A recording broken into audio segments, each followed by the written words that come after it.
Well, good morning. We continue to track showers and thunderstorms working across central Texas here this morning. Now, the prolific rainfall has ended, thankfully, for the I-35 corridor points to the west, but our eastern counties still dealing with that heaviest rainfall. Leon County, you're still seeing very heavy rain here and those deeper reds. A flash flood warning running until 8:45 here this morning does include Marquez, Centerville, Hilltop Lakes, Normandy. In fact, that's where the heaviest rain is right now, and southwestern Leon County, including Hilltop Lakes over towards Normandy.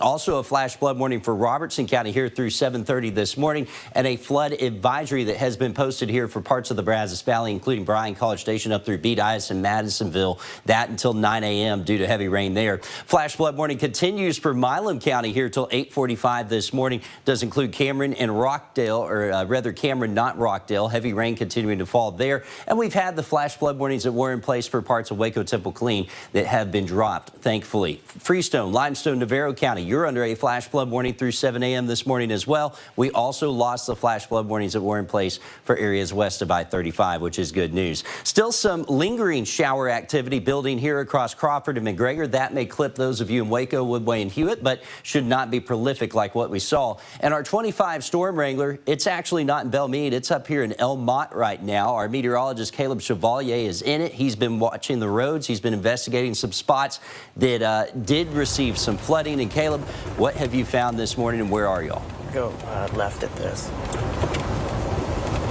Yeah, so we're now at the west side of El Mott, where we're going to turn on Birch here. It was the east side that we were at, and the east side of El Mott, if you're not familiar, it's built on a very, very flat plot of land. So all the yards, all the roads, it's basically on one surface, so it's very difficult for things to drain away.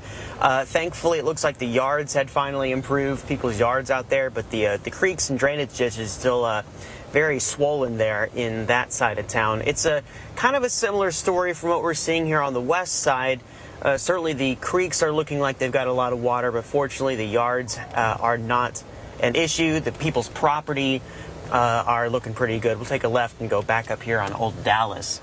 But yeah, this is the west side, and I think, you know, fortunately just time and passage of time gives things a chance to work, and things are starting to drain away here. So we're going to continue to pass around here and eventually make our way back to the Waco area as we wrap up our newscast here at 6, but we'll continue to let you know our findings this morning.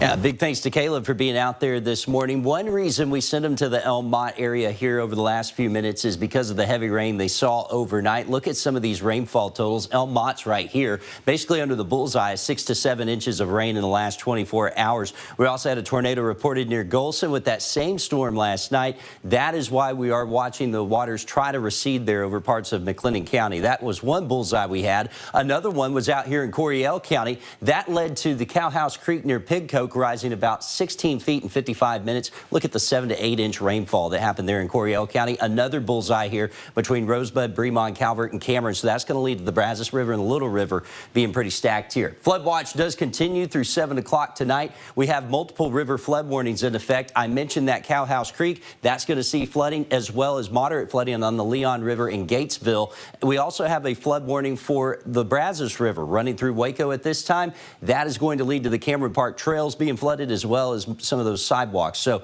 not a good day to go for a walk on the Brazos River. Also a river flood warning for the Yagua Creek there in parts of Milam County, as well as Navasota River, Trinity River, and Navasota River and Groesbeck, all under those river flood warnings. That means for a couple of days, those rivers will remain high. Low water crossings will have issues here this morning. Here's the good news. Rain will continue scooting out of here, at least the prolific rain. We may have some pop-up showers and thunderstorms through the day. Highs are likely going to make it in the low 80s, but it's going to feel downright humid.